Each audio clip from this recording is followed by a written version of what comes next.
Wakati wowote umeenda umepata baraka yako na Mungu amekubariki sana, usidhanie ni Mungu umedanganya, usidhanie ni Mungu umepokonya, usidhanie ni Mungu umechezesha karata. Unajua watu wengine wanaonaga saa zingine kama ni Mungu amecheza karata, lakini nataka nikwambie usidhanie ni Mungu umekoroga.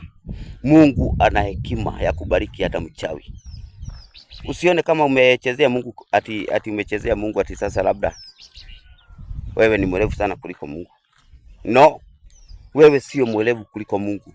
Mungu amesema atabariki, atanyeshesha mvua yake kwa watu wazuri na watu wabaya. Kwa hivyo tumtumikia Mungu kwa upendo.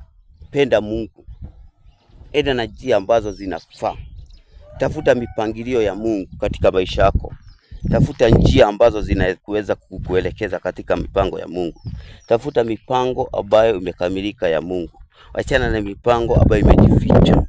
Toka kwa mimba, toka kwa ushirikina, toka kwa uabudu wa sanamu, kwa sababu Jehova anasema katika neno lake in the book of John 3:16 that for God so loved the world that he gave only begotten son, that whoever believe in him shall not perish but have eternal life. God bless you. All my pages, Ndaftai David Crown.